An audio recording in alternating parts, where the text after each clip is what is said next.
VG24 న్యూస్కి స్వాగతం. Doctors day శుభాకాంక్షలు తెలిపిన శ్రీలక్ష్మి హాస్పిటల్ నిర్వాహకురాలు డాక్టర్ శ్రీలక్ష్మి. జాతీయ డాక్టర్స్ డేను పురస్కరించుకొని హన్మకొండలోని ప్రముఖ ఫర్టిలిటీ శ్రీలక్ష్మి హాస్పిటల్ నిర్వాహకురాలు డాక్టర్ శ్రీలక్ష్మి మీడియాతో మాట్లాడుతూ డాక్టర్స్ అందరూ నిస్వార్థమైన సమాజ సేవకు అంకితం కావాలని సూచించారు. వైద్య వృత్తిలో ఉన్న డాక్టర్లు ప్రాణాపాయ స్థితిలో ఉన్న రోగులను గుర్తించి సకాలంలో రోగులకు సరియైన చికిత్సలు అందించి ప్రాణాపాయం నుండి కాపాడాలని కోరారు. వైద్య నారాయణ హరి అనే సూక్తిని మర్చిపోవద్దని డాక్టర్లకు సూచించారు. ఈ సందర్భంగా శ్రీలక్ష్మి నగర ప్రజలకు డాక్టర్లకు డాక్టర్స్ డే శుభాకాంక్షలు తెలిపారు.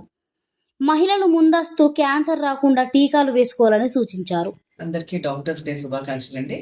ప్రతి సంవత్సరం జూలై 1న మనం బీసీ రాయ్ గారి జన్మదినోత్సవం సందర్భంగా ఈ డాక్టర్స్ డే సెలబ్రేట్ చేసుకుంటూ ఉంటాము. ఒక గైనకాలజిస్ట్గా, ఒక ఇన్ఫర్టిలిటీ స్పెషలిస్ట్గా నేను ఎంతోమంది సంతానం లేని వాళ్ళకి ప్రెగ్నెన్సీ రావటం కోసం చికిత్స చేసేదాన్ని. నాకు వాళ్ళు ప్రెగ్నెన్సీ వచ్చిన తర్వాత చాలా అంటే వాళ్ళ ఆ గ్రాటిట్యూడ్, అది వాళ్ళ సంతోషం నాకు చాలా సంతృప్తినిచ్చేది. ఒక డాక్టర్గా నేను చదువుకొని ఇంతమందికి హెల్ప్ చేస్తున్నందుకు నాకు చాలా సంతోషంగా ఉందండి. అయితే ఏంటంటే మనము విమెన్స్ హెల్త్ గురించి కొంచెం జాగ్రత్త తీసుకోవాల్సిన సందర్భాలు చాలా ఉన్నాయి. చిన్నపిల్లల్లో చూస్తే చాలా రక్తహీనత కనబడుతుంది. పిల్లలకి క్యాన్సర్ వ్యాక్సిన్స్ వేయించడం కూడా చాలా తక్కువగానే ఉంది. దానికి కూడా నేను అవేర్నెస్ క్రియేట్ చేస్తున్నాను. పీసీఓ వల్ల చాలా మంది పిల్లలు బాధపడుతున్నారు. ప్లస్ ఈ రిప్రొడక్టివ్ ఏజ్ గ్రూప్ లో కూడా ఈ పీసీఓ వల్ల పిల్లలు లేక చాలా మంది బాధపడుతున్నారు. మన లైఫ్ స్టైలే మారిపోయింది.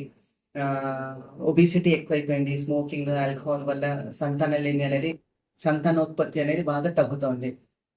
దీనివల్ల మనం ఇప్పుడు ఏపీ తెలంగాణ ఈ 2 స్టేట్స్ లో చూస్తే ఫర్టిలిటీ అనేది బాగా డిక్లైన్ అవుతుంది. అంటే ఫర్టిలిటీ రేషియో, ప్రెగ్నెన్సీ కావాలని వద్దనుకుంటున్నారు. రెండోది ఫర్టిలిటీ ఛాన్సెస్ కూడా తగ్గిపోతూ ఉన్నాయి. సో దీనివల్ల ముందు పాపులేషన్ కొంత తగ్గిపోయే ప్రమాదం ఉంది. సో అందరూ అంటే కెరియర్ అని, చదువు అని అదనే కాకుండా కరెక్ట్గా టైంకి పెళ్లి చేసుకొని పిల్లల్ని కనటం అనేది కూడా చాలా ఇంపార్టెంట్.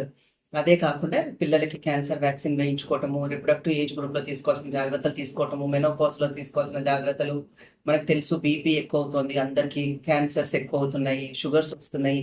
ఈ లైఫ్ స్టైల్ డిసీజెస్ని కూడా మనల్ని మనం కాపాడుకోవాలి.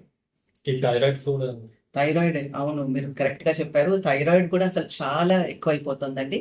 మెయిన్గా మన ఫుడ్, పొల్యూషన్, స్ట్రెస్, ఒబిసిటీ ఇవన్నిటి వల్ల ఎక్కువగా ఈ ప్రాబ్లమ్స్ ఎదుర్కొంటున్నాం మనం. నేను doctor Srilakshmi, IVF specialist, Srilakshmi test tube baby hospital, Hanamkonda.